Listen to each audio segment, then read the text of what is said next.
It is 7 p.m. and we will call the City of Ormond Beach City Commission meeting to order. It's February 20th, 2024, and I hope you felt welcomed when you came in tonight by Brian Rodemaker, and he's our Economic Development Director, and our IT Manager, Chuck Osteen. They served as greeters this evening. They would have directed you to a card if you'd like to speak. You can still grab one and fill it out. Our recording secretary, Taylor Lockhart, who's the first person I'm going to introduce up here tonight. She's the person to see for that. Next is our city clerk, Susan Dodderis. Then we have Commissioner from Zone 1, Lori Tolland. Great. Hi, everyone. Welcome. Zone 2 Commissioner, Travis Sargent. Good evening, everyone. Welcome. Zone 3 Commissioner, Susan Persis. Good evening, ladies and gentlemen, and welcome. Our Zone 4 Commissioner and Deputy Mayor, Harold Briley. Good evening, everyone, and welcome. City Manager, Joyce Shanahan. Assistant City Manager, Claire Whitley. City Attorney, Randy Hayes. And then Police Chief, Jesse Godfrey, and Fire Chief, Howard Bailey. For those of you listening online, I'm Mayor Bill Partington, and tonight, providing the invocation for us is Pastor Cord Bear from Tomoka Christian Church. If you would, please silence your cell phones and rise for the invocation, followed by the Pledge of Allegiance. Let's pray. Father, what an honor it is to serve other people. It is your heartbeat for us as humans to serve us and to call us into service for other people.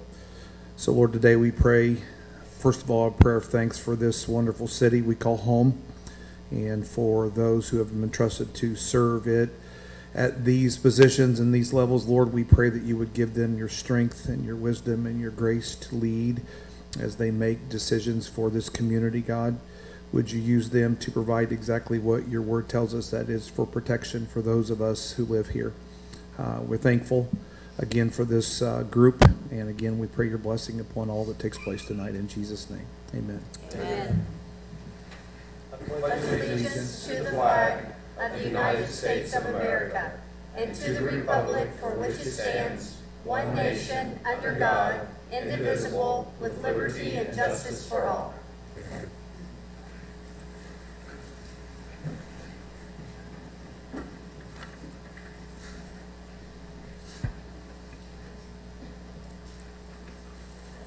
All right, at this time, we'll ask Zach Shalafor from James Moore to come forward and present our annual comprehensive financial report presentation for fiscal year 22-23. Zach, you're recognized. All right. Good evening. Zach Shalafor, partner, James Moore and Company. So we are here to review the annual audit for the September 30th, 23 fiscal year. As always, I'd like to start by thanking the Commission, as always, for the opportunity to work with the city.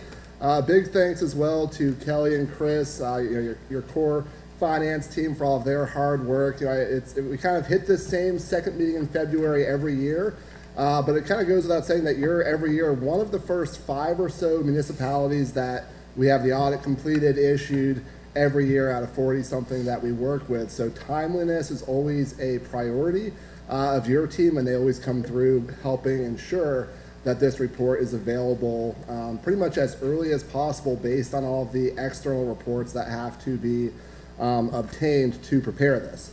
I did have a chance to meet with everyone to dive through a little bit more in depth, so this will be very high level, an overview of everything. First, our reports, and then a little bit on the numbers. So these are management's financial statements, and there's 5 reports that we issue related to that summarize the results of the audit.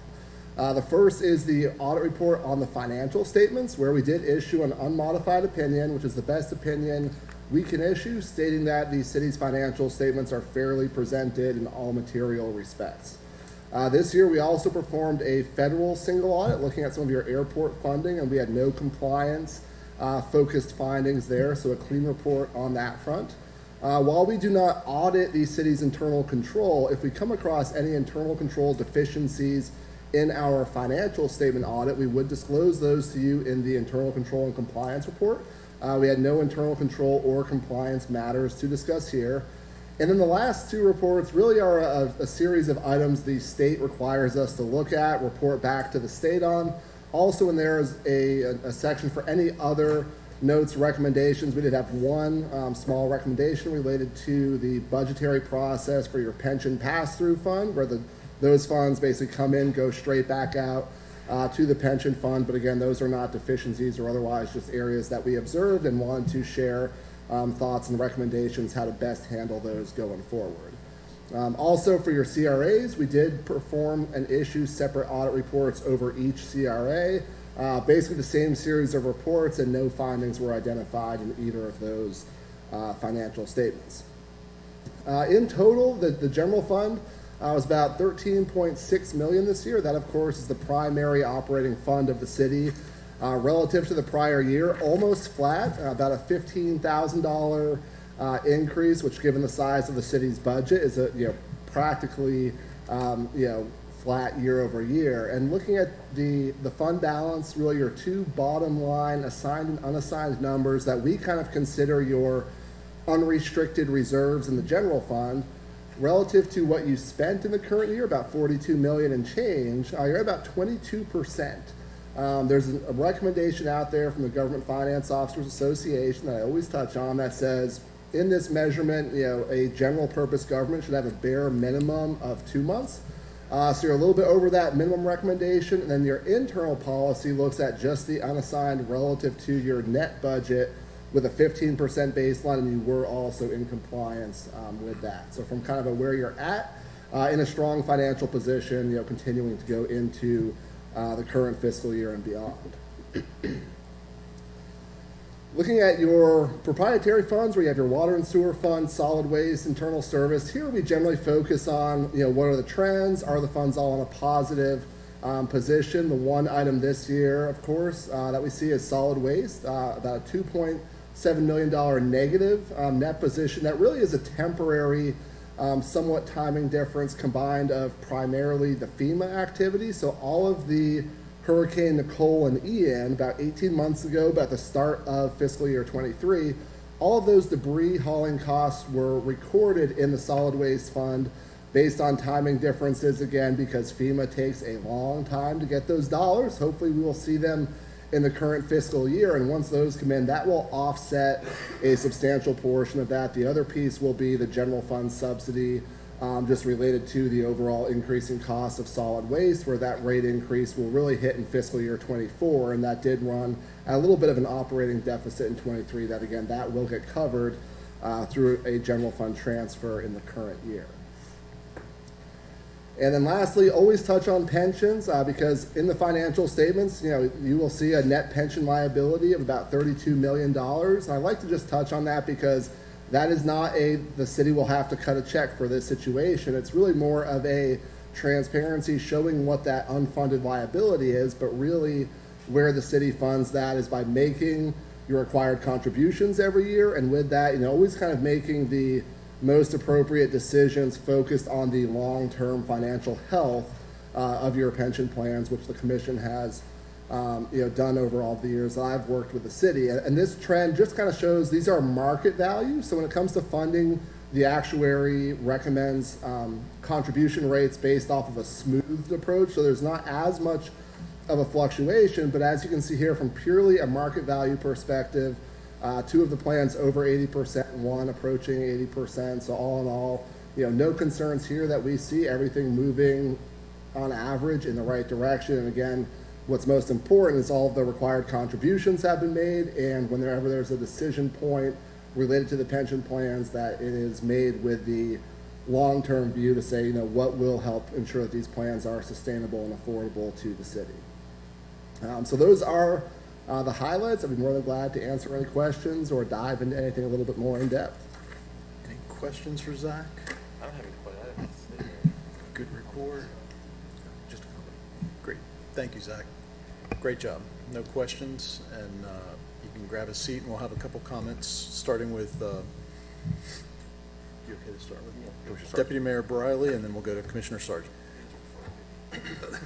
Mr. Mayor, I just want to thank you, Mr. Mayor. I just want to thank our finance folks, Kelly and Chris and Zach with James Moore. This was a great report, and you all do fantastic work, and we appreciate you. Thank you very much. Commissioner Sargent. Thank you, Mr. Mayor, and I echo those comments from Deputy Mayor Briley. I also would like to add a little something on the airport. You know, year after year, it's operated at a negative, which I know is the way it's always been. Now we're at over negative $1 million plus. We have an aviation advisory board that's purpose is to advise the City Commission on aviation policies related to the development and operations of the municipal airport. This board, when I went back and looked at its minutes and meeting times, in 2022 it only met 2 times, 2021 3 times, and then 2019 and 2020 it met 4 times. I think it's imperative that we that this board start meeting more regularly and figure out a plan as to how to reduce this $1 million deficit, and maybe we can have a workshop to kick it off to see what ideas we can throw around to maybe reduce that number from the $1 million down. So that's just my comment, Mr. Mayor. Thank you. Commissioner Persis. Yeah, I just want to thank Zach for a great presentation and for meeting with all of us and explaining everything so well. You did a great job. And Kelly and Chris, you're amazing as always. Thank you so much. Commissioner Tolland. Of course, I don't want to be left out on this train here, and I do want to, I just appreciate the excellent report, number one. I mean, the work is done behind the scenes with Kelly and Chris, and of course, Zach puts together a nice presentation, and he even allowed me to have my eyes glaze over a little bit when he was going through some numbers, but I do appreciate it, and I appreciate the fact that the work is done well, and that we do stay very lean and tight. Perfect. Yep. And I'll just say the transparency aspect of it is wonderful. Anybody can get a copy of this report. Zach will sit down with anybody and talk to them for a reasonable amount of time. And then Kelly as well is happy to go through it with them. But very transparent. You guys work so hard on so many levels of the budget and through the finance department to make sure that everything is where it's supposed to be and accounted for. And year after year, we win, our accounting department wins awards for doing excellent governmental accounting. So thank you all for that. We appreciate it. And it gives our residents a strong sense that everything is in order. They can come look at it at any time, and you can't really ask for anything more than that. So with that, we'll move on to audience remarks, and tonight we start with Elaine Davis.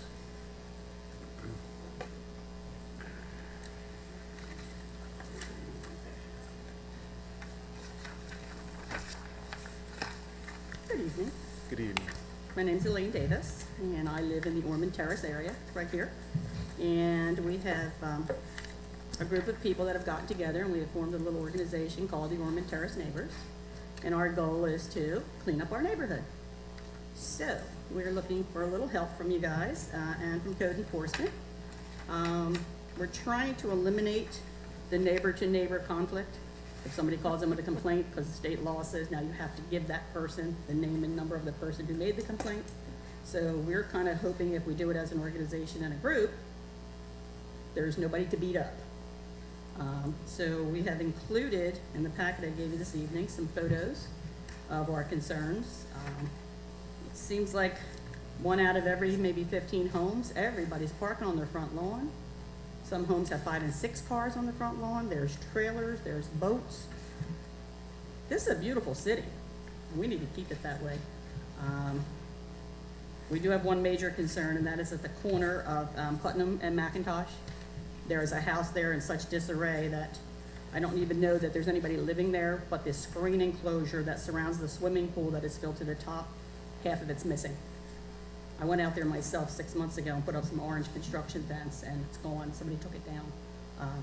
So that really needs to be looked at. But, you know, we're just hoping, as a group, you guys can help us. I know there's a little flyer that you guys got together that sits on somebody's, I think over at, maybe it's Sean's department, that has the codes and, you know, where you can park, when you can run your sprinklers, when trash day is. if maybe that can be sent out, somehow maybe through the utility billing or something, you know, to get it out, because maybe residents don't know they're not allowed to park on the front lawn. So we're not looking to create problems, we're looking to find solutions. So anything we can all do to work together would be greatly appreciated. And on a second note, I wanted to thank Sean. He got us our flashing speed limit signs on Melrose. They were fabulous for 2 weeks. And now they're just ignored. So we're back to asking to please get us our 2 speed humps that we asked for. And the last letter attached there comes from 2021, when they originally told us we could have them. And it's been an uphill battle, but we've been patient. But maybe those flashing speed signs could be put out on Ridgewood, on both sides of Wilmette maybe. I know we just had an incident there in the last couple of weeks where a little kid got hit by a car on his bicycle. So it would be greatly appreciated if we could light the flashes up down there and get us some speed humps on Melrose. So, we appreciate you guys. Thank you very much. Thank you. Next is Mark Simmons.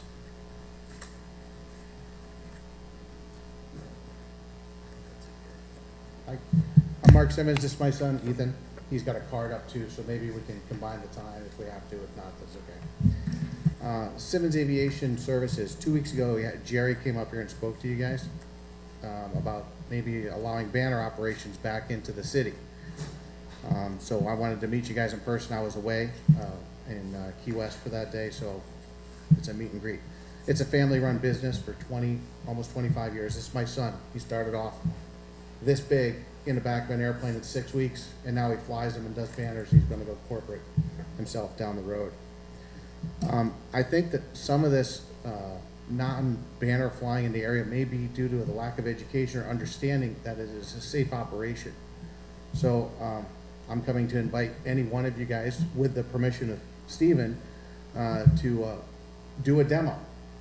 Come down to the airport, see that it's a safe, effective way to utilize the airplane and bring revenue to the city that runs at a deficit for the airport. But there should be other money to come in, because the more operations you have at the airport, the more entitled you are to have more money from the government, depending on how many landings and takeoffs happen at your airport. So it could be a way to bring more money to the airport.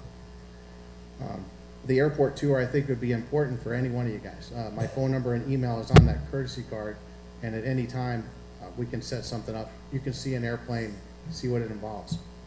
We've been operating out of the Flagler Airport for the past decade, on and off. We fly the Daytona 500. Unfortunately, we didn't fly this year because of weather, and we've done it safely. Relatively safe record. We have had pilots that have done things that were inconsistent with the parameters of which we teach them, but incidents do occur, but there were nothing catastrophic happens to any of them. Correct, Ethan? Yeah. So what I'm trying to get at is we're more than willing to help you learn more about what we're doing to make it safe for you to let us back into your environment. You blocked it in 1985. The regulations in 85 were basically don't ask, don't tell, fly an airplane, it doesn't really matter. There was really not a lot of oversight pulling banners at that point. And since then, the regulations have changed, become more restrictive, and have to abide by rules and training syllabuses and the professional pilots that are here. In 2 weeks, I may have some of the pilots that have come from Embry-Riddle. They come from Embry-Riddle, and then they fly for us for 2 seasons, and now they're flying Airbuses for Frontier Airlines or a Velo, and they're going from our operation to airlines. So these are the kind of pilots that we hire to be part of our operation, because it's a stepping stone in aviation to where they need to get to. So we're taking people in college, bringing them in. We also do, can I use the other 3 minutes he has? Commission, that's not our normal procedure, but does anybody have a problem with that? He would have the 3 minutes, so. Okay, I'll take his 3 minutes then. And so we also have a maintenance that we also do. So we can take apprentice type people that are in the maintenance program at Riddle and bring them up to the airport. And there's also a maintenance shortage of mechanics. So again, at the airport, if you start bringing in another FBO possibly that will do maintenance and aircraft sales, that's another way of bringing revenue into the airport, whether it be us bringing a maintenance person in, and that person goes to work for the other person that's at the airport. The more you bring in, the more likely you are to have more people come in to generate money for the airport. And that's what I would suggest, and would love to have any one of you at any given time, or a whole field trip, come on down there. We could do it after work, and it takes about 10 minutes to set up a banner. We'll do a banner pick, come back around and drop it. If anyone wants to sit down with me, we can look at an airport environment, and I can show you a couple little postage stamp areas that we can operate on. We've operated on as complex airports as Panama City Beach, a Class Charlie airspace with Airbuses coming in and out, and we did that for several spring breaks without incident. I'm a hands-on guy. My son is hands-on. He does maintenance with me. He's a maintenance apprentice as well as a pilot that's flying these banners. So if you guys have any questions, I will share my last minute and 30 seconds if you have any questions about what I'm trying to do or what we can do to help you learn more about what's going on. Mr. Mayor, I just have a question that may be appropriate for this gentleman or for staff. My mother used to work at the Ormond Beach Airport for the FBO back in the early 80s for Mr. Hilton at Ormond Beach Aviation, and they used to, at that time, now this is pre-85. Yep, About my time, like 82, 83, 84, there were banner planes operating at the airport at that time. There were. And I'm just curious as to, number one, you said there were different protocols now or things, and I'm kind of curious, number one, why that activity stopped at our airport. I believe there was an incident that there was somebody that was operating an airplane, a banner plane, and something may have happened with the airplane into a hangar, something thereabouts. Stephen may be able to pull up some of the information on that. I know it happened a long time ago. I know that was before Stephen's time with the city, But so. it was a long time ago. The regulations have changed. Things are going on much differently. Now, when we do banners, one more thing about banners, what we're designed to do is take your local businesses, fly them in the sky outside the local area, and bring more business to the city. That's what our intent is when we fly banners. So we're actually trying to bring more business to you from outside the geographic area, but within the area where we take off and land from. So, Thank you, Mr. Mayor. Absolutely. I'm wondering if at some point we could get a report from Stephen as to what Harold had just asked in the FAA. I know they have some say in this as well, so maybe some education would be helpful to us. We can give you a brief report. Aviation permitted piece that falls under the grants that you guys get money for at the airport. So it falls under that program. If you have any very questions, much. call me anytime. Thank Thank you for your time. Doyle Lewis?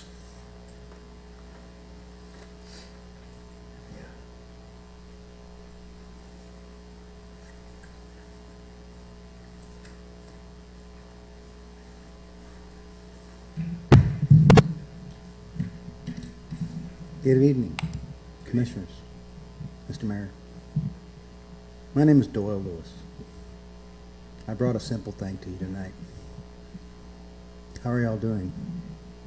Doing good, thank you. This simple thing has been going on for probably about 2 years in your city parks with the cooking grills. I live by the ocean. I've been there 30 years. Lost my house back in 2010 in the big crash of the construction world. I love to cook. Now I ride a bicycle. I live on it. I just happen to get a full-time job. But the Ormond Beach Parks and Recreation has started to put up signs saying the grills are only for charcoal. I'm allergic to charcoal. I use the grills a lot, especially once a week, to cook. I'm just bringing this to your attention this way because I can't take off of work. I just happen to come by here tonight to explain this to you. Sounds like it's simple, but it's not. It can get complicated really quick. You got a person trying to enjoy a hot meal in the recreation areas of the park areas. The stores actually sell wood charcoal. I bring my own wood in Sometimes I buy it, but most of the time I get my own wood. I have been harassed by city supervisors in 2 to 3 parks about cooking with wood. I've had the cops called on me.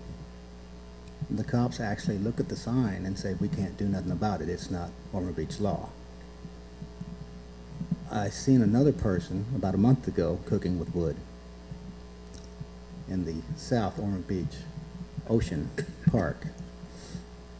He was harassed by the city worker that's there all day long because he had wood in with his charcoal. It was the first time he tried it. Said it was against the law. It's not. There's a sign in the window by the water fountain that says grills are for charcoal. But that's an harassment. It's not law.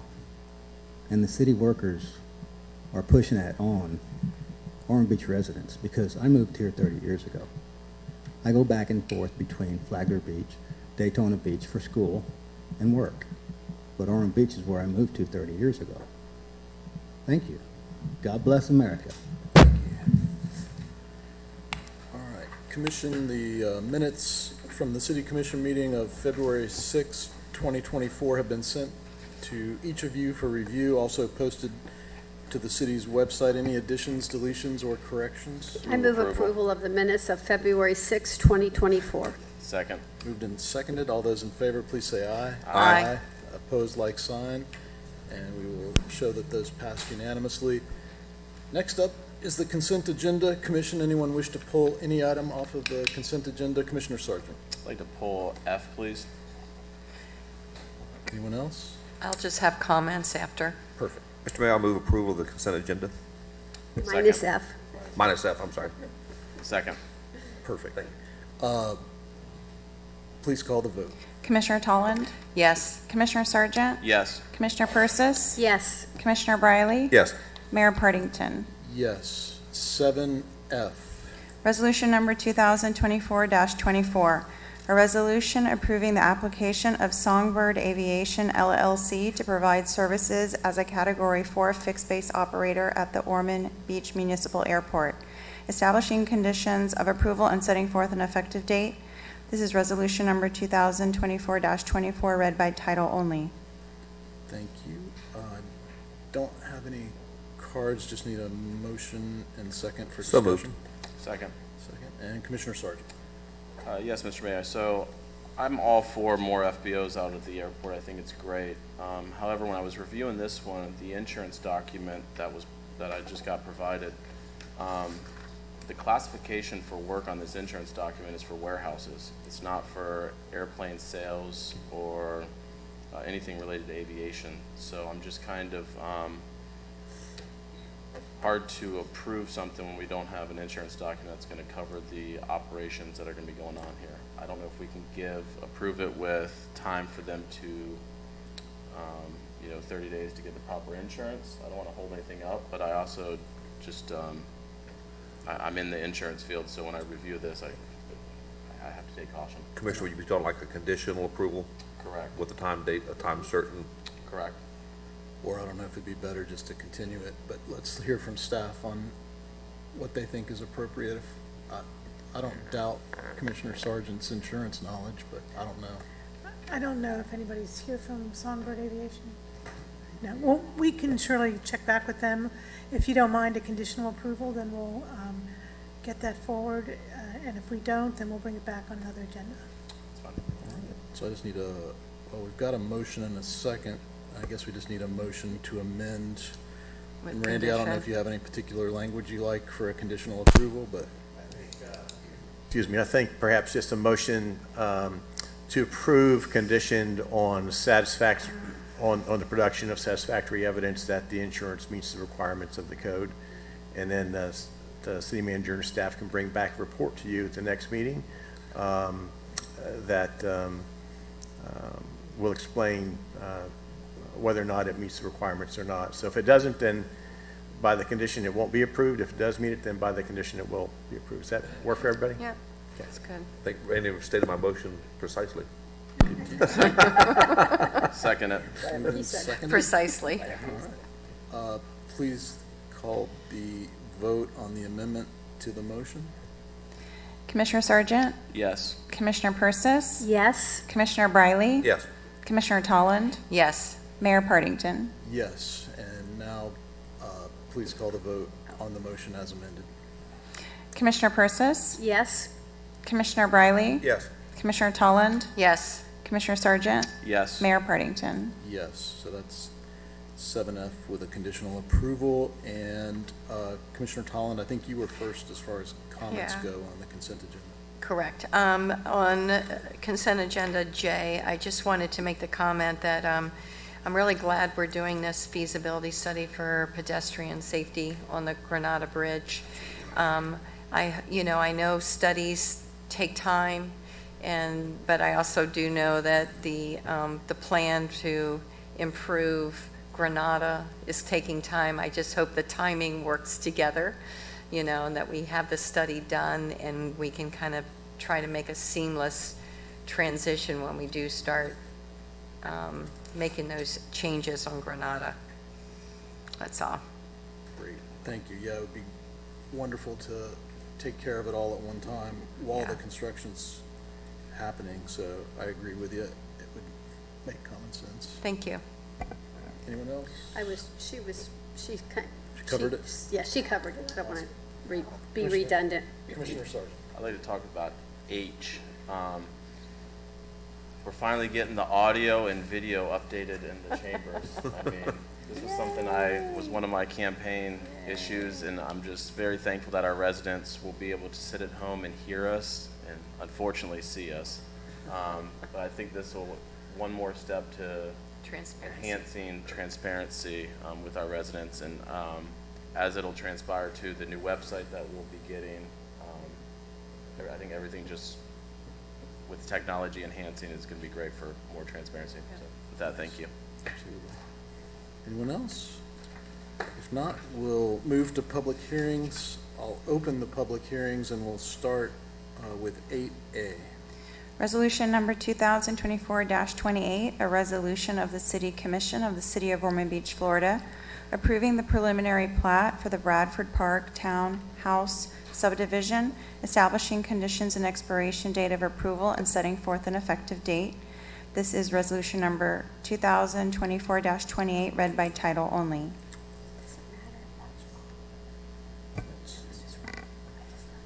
Doesn't matter. Good evening, Commissioners and Mayor. My name is Sarah Cushing with the Planning Department in the City of Ormond. This is an application for a preliminary plat for 180 lots on approximately 24.92 acres. The project has undergone several different actions, including land use and zoning, as well as annexation and several rights-of-way vacations. So on the screen, you'll see the land use and zoning maps. The map on the left shows that there's a medium density residential land use and a zoning of the R4, both of which allow for townhouse developments.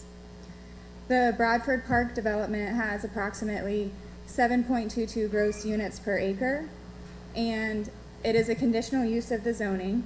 The townhouse development meets all of those criteria. It's important to note that a traffic study has also been completed for this project. It's been reviewed and approved by a third party that was hired by the city. Additionally, the developer will be responsible for building a public lift station as well as constructing Pennsylvania Avenue. So this is the second of three portions to the subdivision process. The first is the zoning entitlements, which are allowed by right under conditions in the R4 zoning district. This, as we're discussing today, is the preliminary plat, which is essentially a technical review of the construction plans to ensure its consistency with the zoning designation. The next step will be final plat, which will eventually come before City Commission when that application is ready. The preliminary plat was heard before the Planning Board in January of 2024 and received a unanimous recommendation of approval. And the applicant is present and in the audience if you have any further questions. Thank you. Thank you, Sarah. Nice job. And any questions for Sarah, Commission? No. Any Discuss it. questions for the applicant? Good deal. I don't have any cards. Just need a motion. and a Mr. Mayor, I move Approval. approval of resolution number, Second. I think Travis got the motion in. Susan's the expert at I'm scoring just going to that. say second for all the ones coming up, because I never get a chance to say it. All right. You ready for us, Susan? Yes. Okay, please call the vote. Commissioner Briley? Yes. Commissioner Tolland? Yes. Commissioner Sargent? Yes. Commissioner Persis? Yes. Mayor Partington? Yes. 7B, 8B. or 8B, thank you. Good. Resolution number 2024-29, a resolution of the City Commission of the City of Ormond Beach, Florida, approving the preliminary plat for Fountain View Phase 1B, shown within Phase 1 of the Plantation Oaks planned residential development, establishing conditions and expiration date of approval and setting forth an effective date. This is resolution number 2024-29, read by title only. Thank you. And again, Senior Planner Sarah Cushing. Good evening, Commissioners and Mayor. My name again is Sarah Cushing, Senior Planner with the City of Ormond Beach. The application we have before us today is for a preliminary plat for 137 lots on approximately 77.91 acres. It is part of Phase 1 of the overall Plantation Oaks planned residential development. It's important to note that this project does have streets that are all private. It does abut Interstate 95, and it also connects to Phase 1A, which is part of the Plantation Oaks planned residential development. There's several public amenities for the residents, including dog walks, cabana, and pickleball courts. So the map on this screen is the overall development plan for the planned residential development. In the top right corner, you'll see where Phase 1B is located in relation to this overall development plan. And then again, this is the second step of 3 in terms of subdividing the land. The zoning was put in place with Ordinance 2022-16, and this application is a technical review application, which is preliminary plat construction plans to ensure that the development is consistent with the zoning entitlements. The next step will eventually be to come before City Commission with the final plat application at a later date. And again, the applicant is in the audience and present if you have any further questions. Thank you. Thank you, Sarah. Any questions for the applicant or Sarah?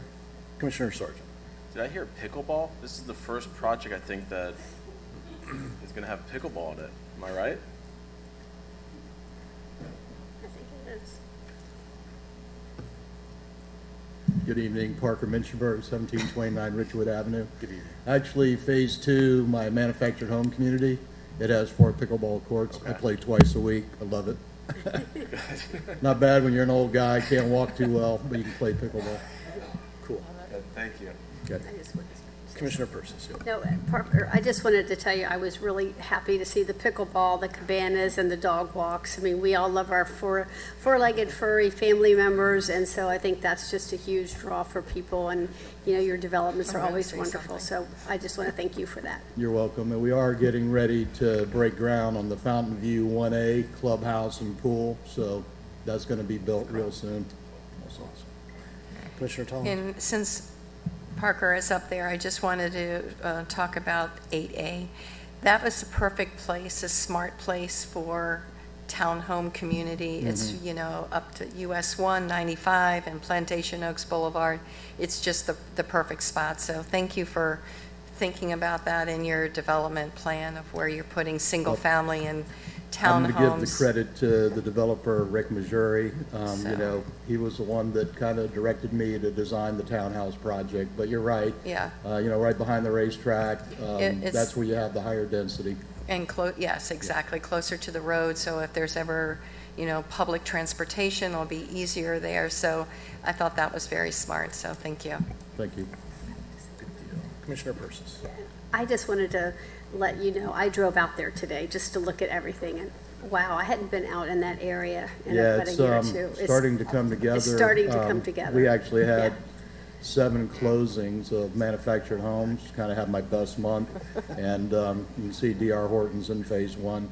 Houses are coming out of the ground. So going to be a great income stream for the city. I think Water and sewer revenue, you know, impact fees, school, Yeah. traffic, so pretty proud of Yeah, it. thank you. I second it. I'm just throwing it out there.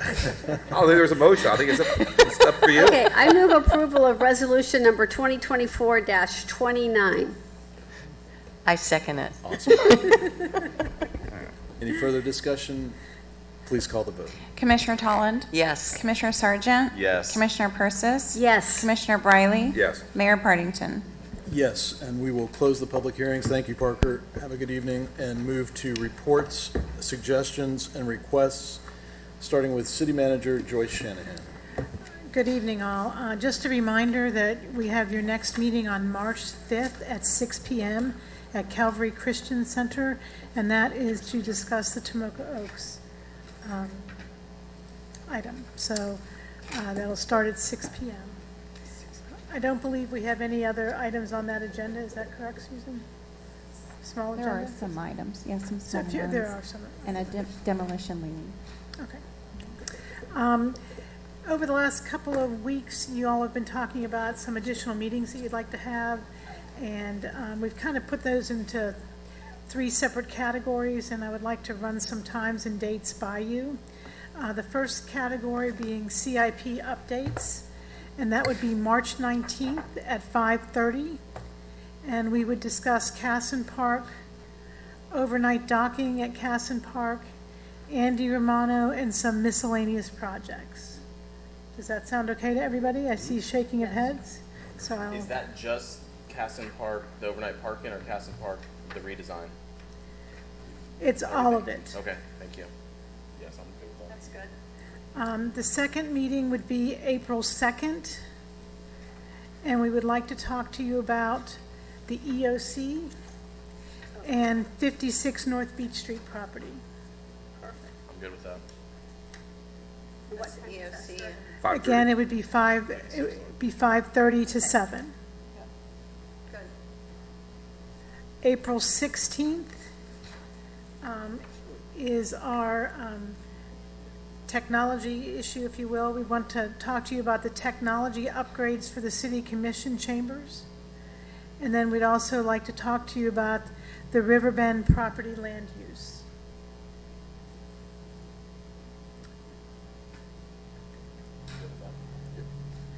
And the other thing that I think I can do at a commission meeting is talk to you about, I'll think about it as I'm going along. I'll think about that one, I forgot. It's the Historical Society building. The McDonald House? McDonald House renaming, so that's what I want to talk to you about. The Stout McDonald House. So I want to bring that. Another workshop, or you No, I don't think it'll be a workshop, but it'll be an agenda item. Okay. Any problems with that issue coming before you? It's been before HLPB, so they have a recommendation. ECHO grants, the ECHO Advisory Board met on February 16th, last Friday. They came for their site visits. Both I and staff participated in those. We had 2 projects coming before the ECHO Commission, Nova Community Parks Fields 2 through 5 improvements. Our grant request was $216,000 with a match of $216,000. Our ECHO score was 90.29, and we received funding for that. The other project was the Ormond Beach Sports Complex softball quad installation of LED lighting. The grant request was $456,479. The match was $456,480 for a total project of just under $1 million, and that ECHO score was 8871. These projects ranked first and fourth in the 9 projects that were submitted to ECHO, and ECHO will be recommending funding to the county council. So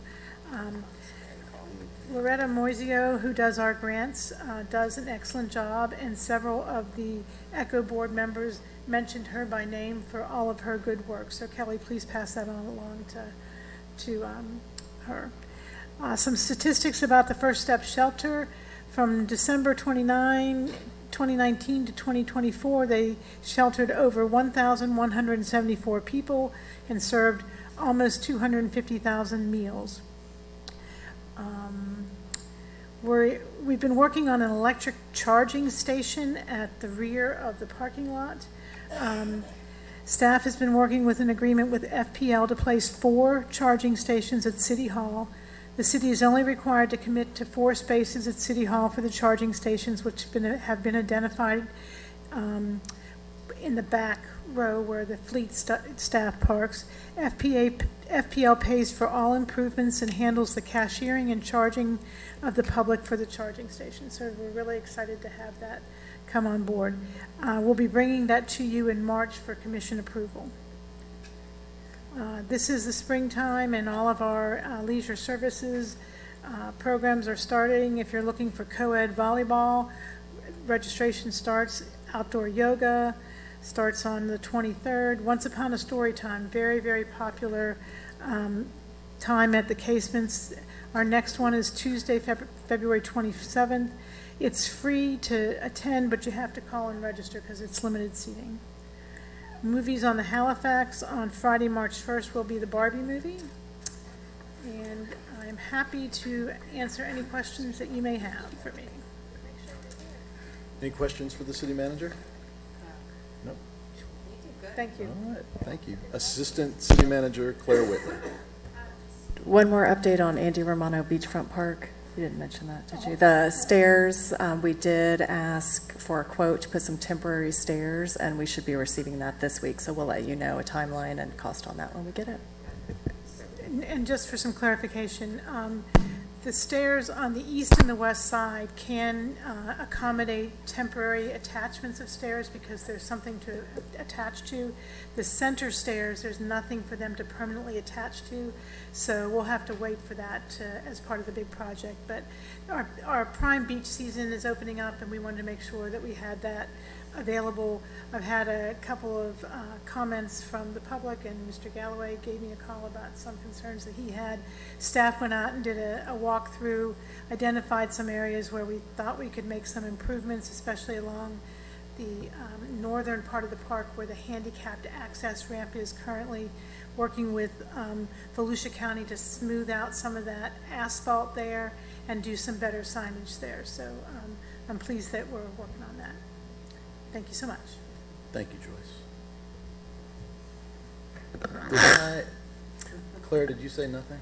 Okay, thank you. I couldn't remember where we were. She went. And City Attorney Randy Hayes. Nothing for me, thank you. Thank you, sir. All right. And tonight, we start with Commissioner Sargent.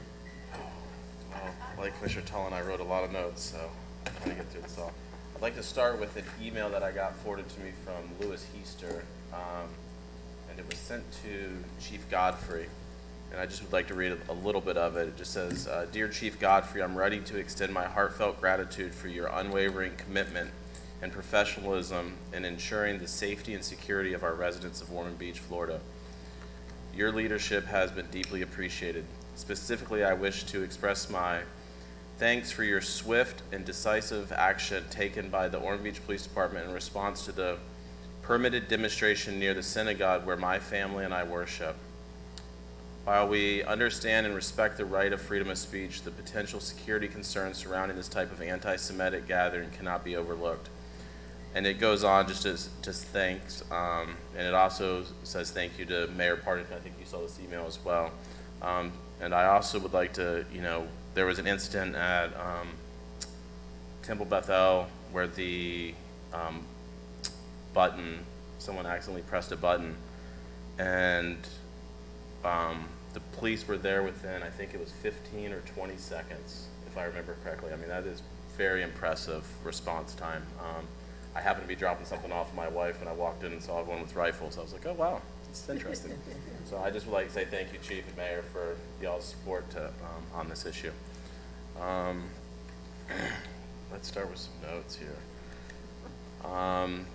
Last week, or 2 weeks ago, I'm sorry, Ike Leary came before us and was pretty much in tears.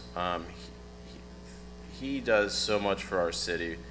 He polices the boat ramps, the docks, fills the soap dishes in the bathrooms when needed, cooks hot dogs for the fishing tournaments, provides kids fishing poles, and so much more. And I just would like to say thank you to Mr. Leary for everything that he has done.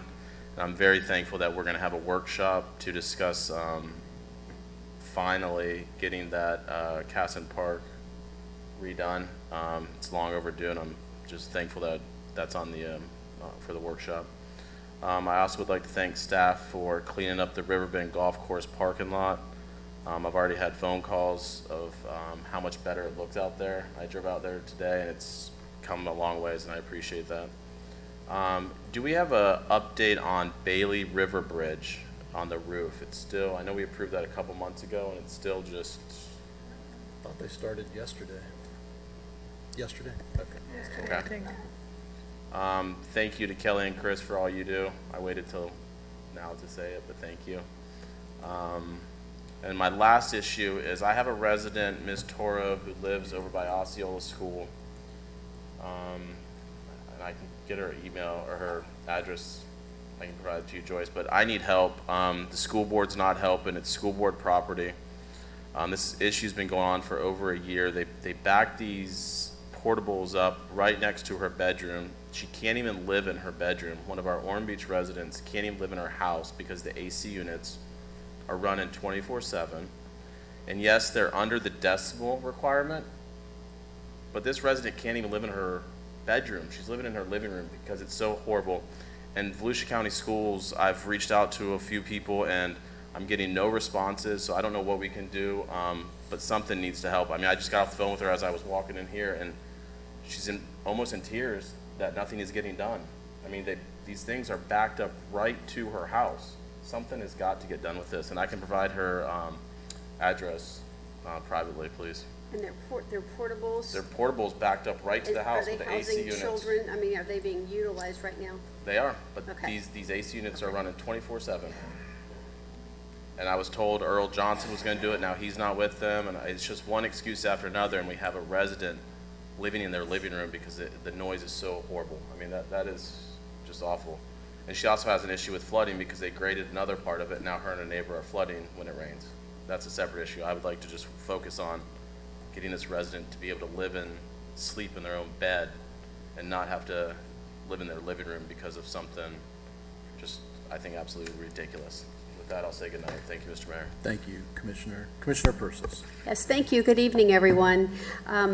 We had the ribbon cutting for the Performing Arts Center last week. It was absolutely amazing to see how beautiful that area is now. I mean, I think I don't know, it was built in 1990, 89, 90, something like that. And I remember going there the first time back then, and wow, it just looks even better. I can't even imagine, the work that was put into it.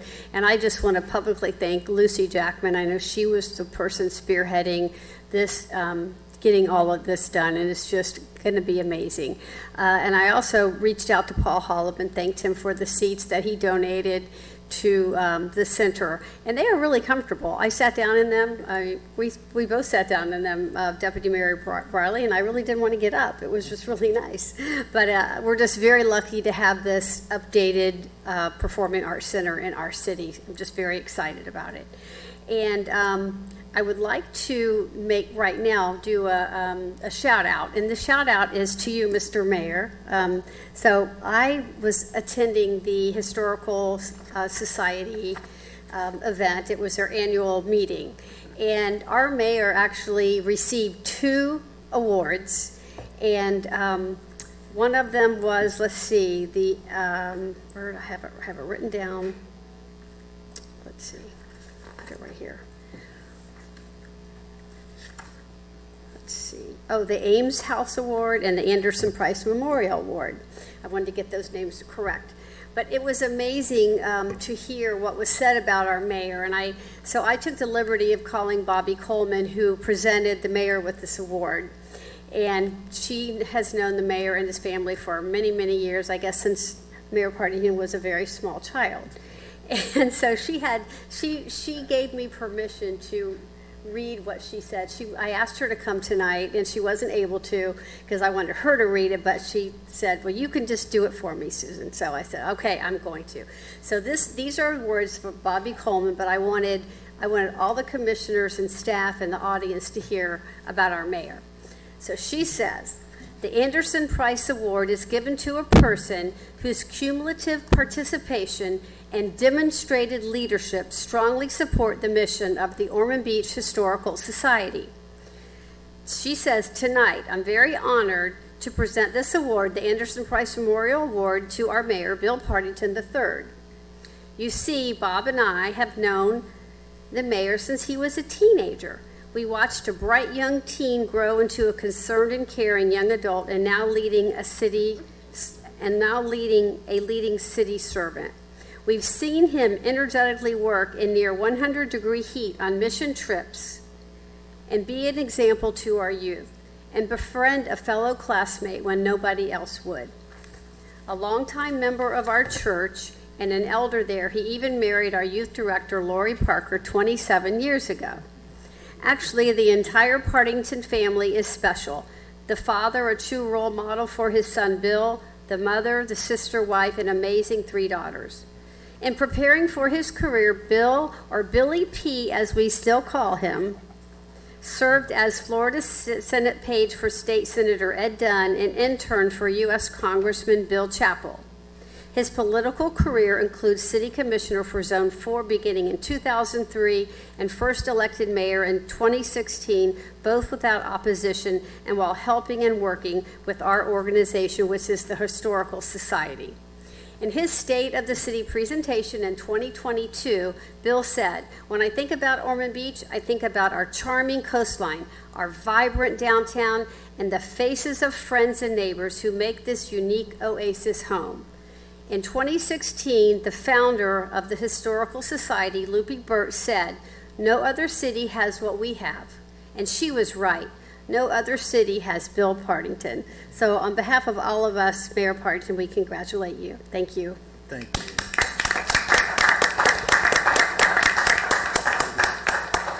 And that concludes my comments. Thank you. Thank you.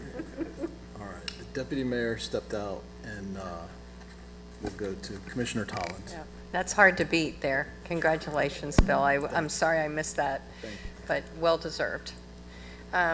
So I, too, want to congratulate the Friends of the PAC, Mark Schwartz, and our champion volunteer, Lucy Jackman, on a beautiful grand reopening of the PAC and ribbon cutting and all the other activities. It was a great weekend. I was able to go to the first concert of Victor Wainwright. It was my first jazz and blues concert.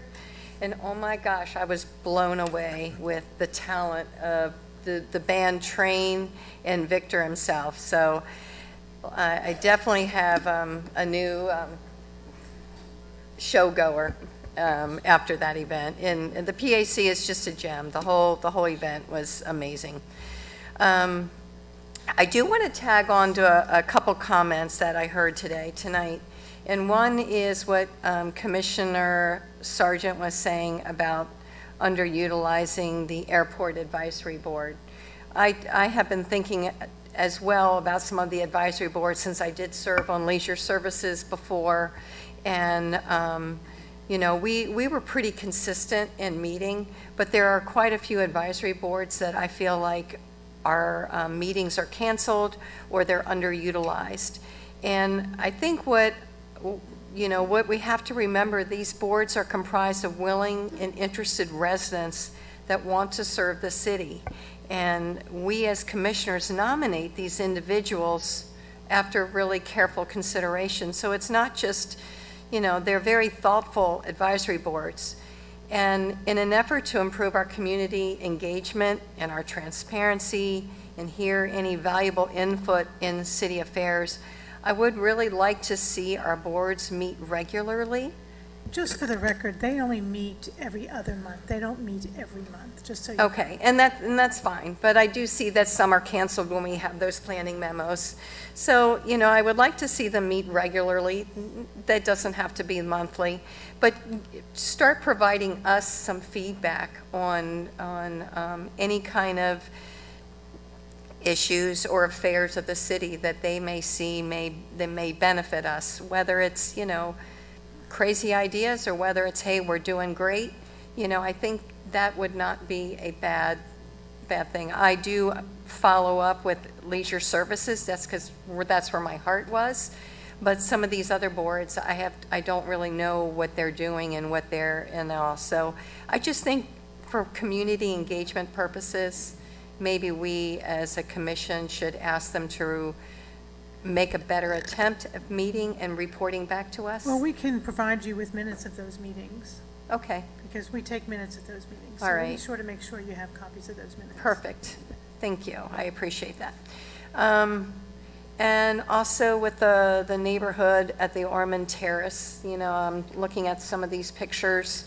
I know code enforcement is always struggles with our city. There's always folks that don't abide by the rules. I don't know what we can do, but I would like to just kind of bring that, you know, up to the attention of the city staff like you saw tonight. And if we could try to help those folks, I would appreciate that. And that's the end of my report. So everybody, good night. Thank you. Thank you.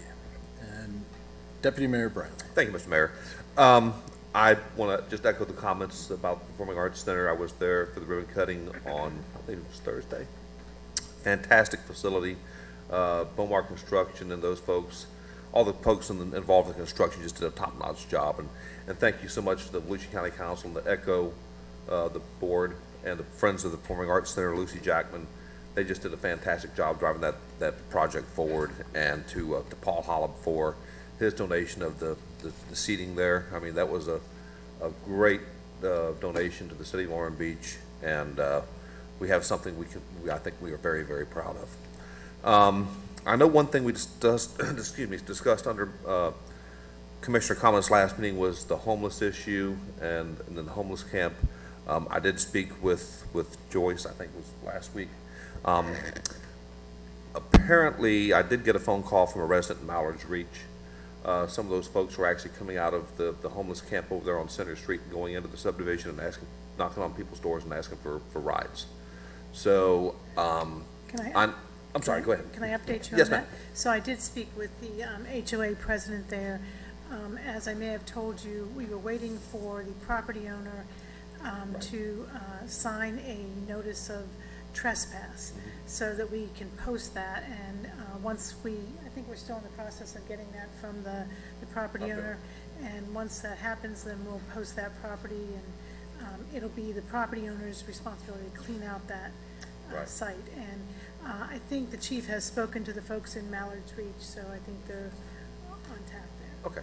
And I guess just as a kind of to piggyback on that, I did see, I think it was today, the City of DeLand City Commission is experiencing a homeless problem there as well.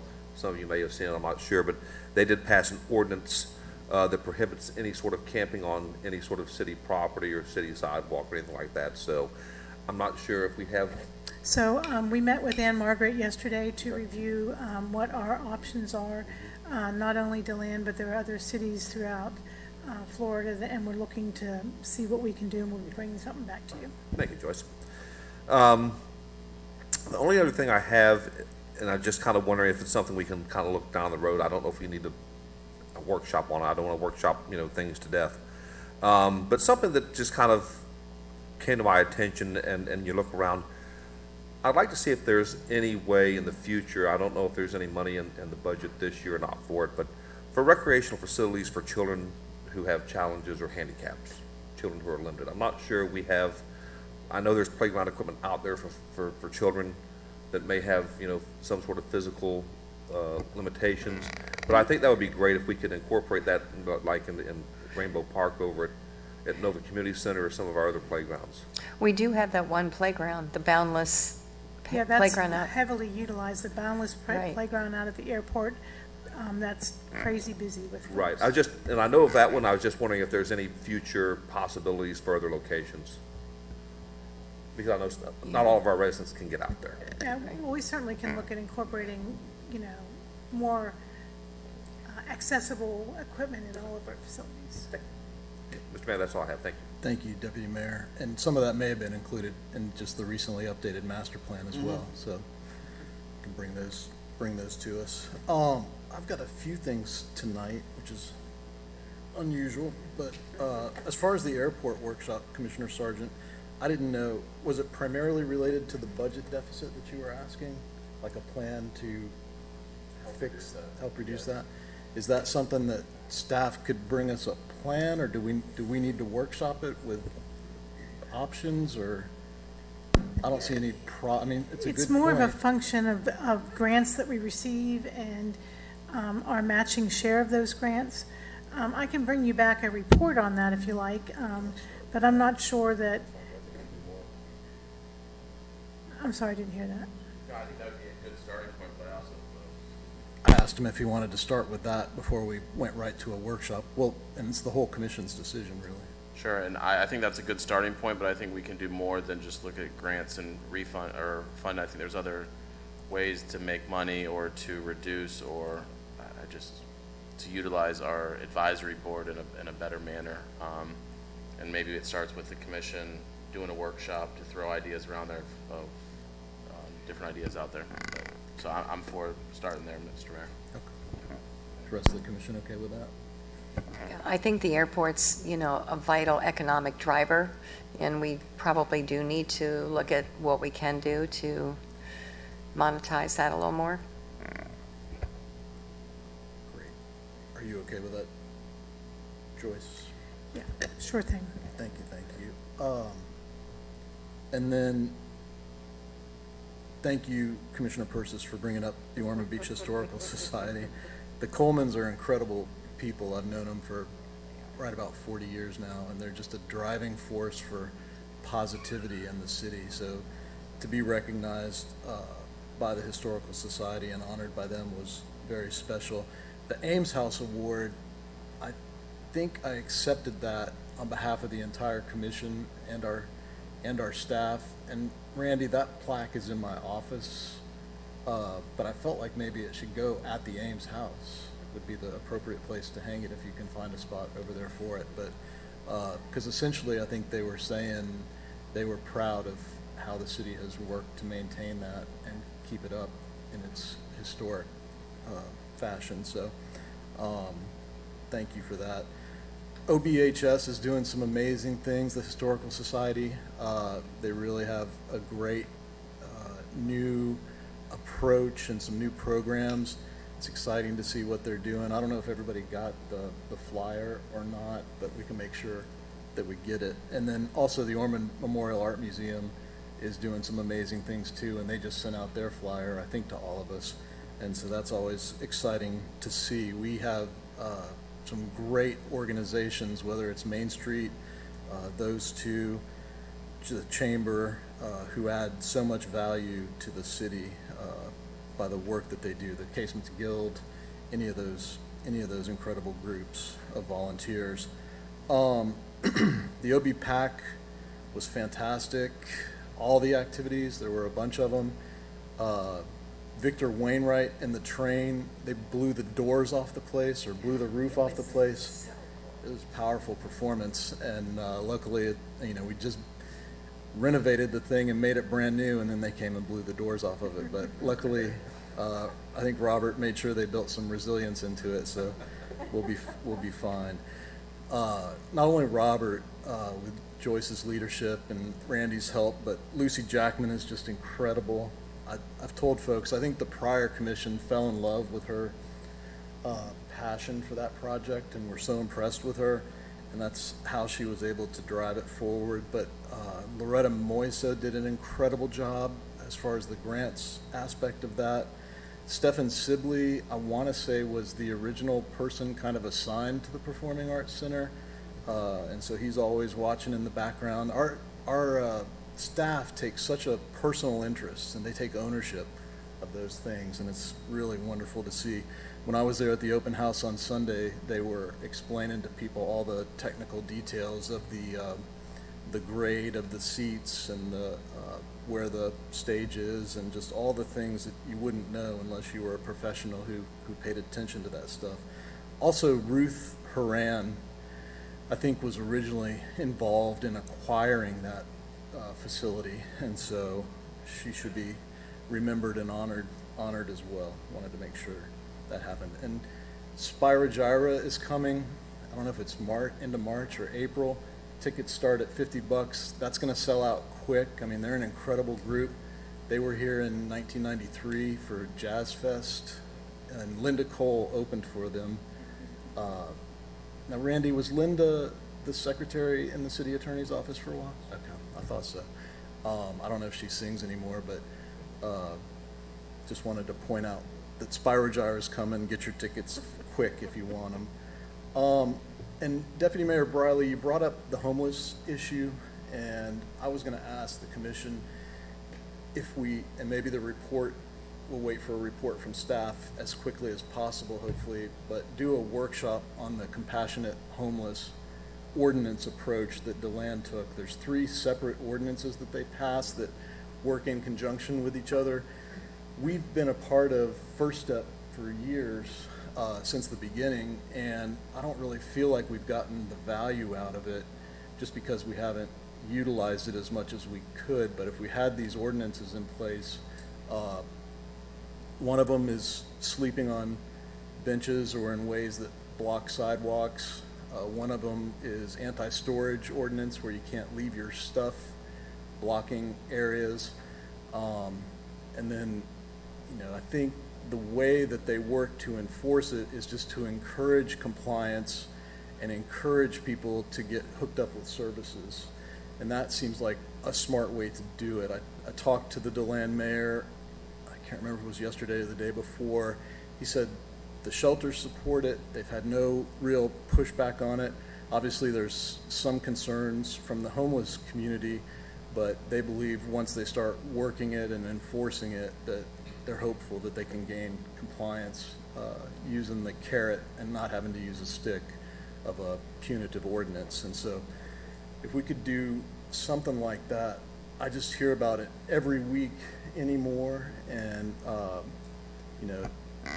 there's violence, there's unsanitary conditions and other harsh conditions, health issues, experienced not only by the homeless people who live in these camps, and if you've ever seen these camps, they're horrid.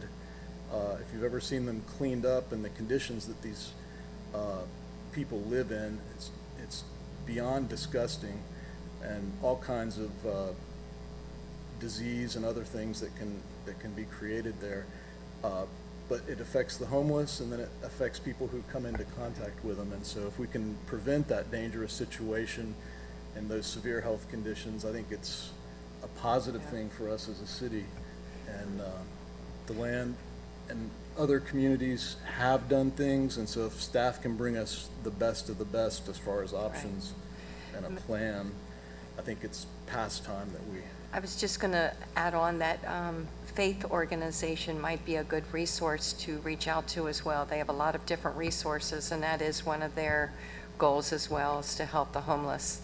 So if we do, I agree. I think it definitely needs to have a discussion, and I know we're having a lot of workshops, but we've had a lot of things going on, and we're here to serve, and I think I would be all in favor of it, and maybe look at Faith as well. Seeing unanimous head shaking, and I think a workshop may be worth it on this one as soon as possible. I know we're a little jammed up for the next month and a half, but I think it's time. I think our residents are ready for it, and before something terrible happens, I'd rather have a plan in place and everybody on the same page. So, let's see. I got an email about the public access on the hotel property on Seminole Avenue on the beach side there. I think we approved the hotel and the residences.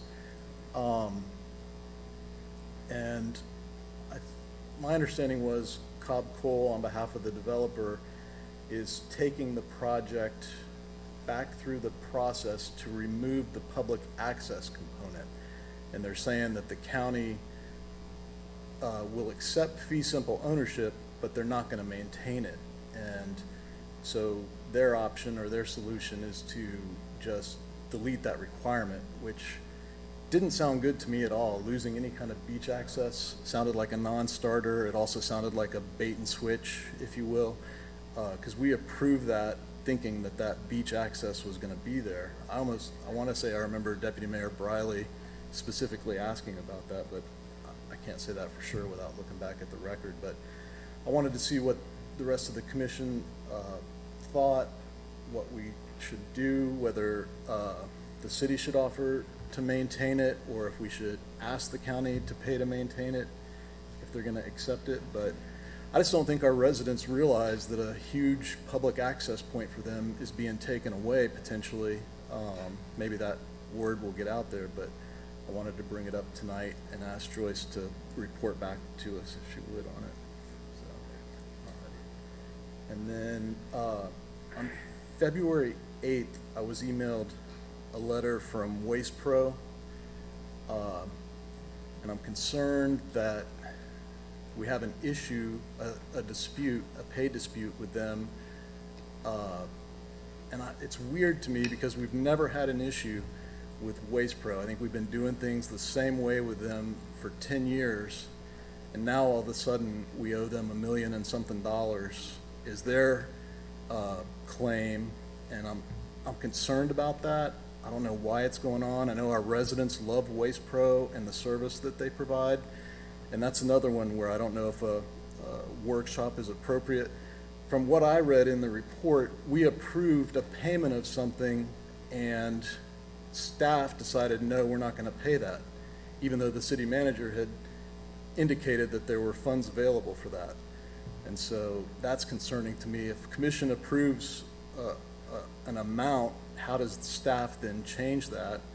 But I'd like to get that matter resolved, and I don't know the best way to do it. I'm also worried about the utility fee component of that, because that's an additional tax on our residents that's kind of hidden in the solid waste bill, and that's concerning to me. I don't think our residents realize they're paying not just the cost of the garbage pickup, but they're paying a tax or a fee, whatever you want to call it, on top of that. And that's troubling to me, because I don't know if people realize that or not. We talked about transparency earlier, and I think that's an issue that we really need to focus on. As it was brought up as part of this entire letter, and looking at trying to break down the costs. So, Commission, I don't know what your thought is on that, but I'd like to get it resolved one way or the other. So Joyce, I don't know if that's a workshop issue or. Well, you know, we have been working with Ann Margaret Emery in the city attorney's office, and I think we do have a dispute over what the contract says and what they think the contract says. So, Randy, I think we can just, I think staff needs little bit more time to try to work that out, and if we can't get that worked out, we'd be happy to bring it back to you. Okay. Appreciate that. And Commission, with that, if there's nothing else, we are adjourned. Thank you all very much.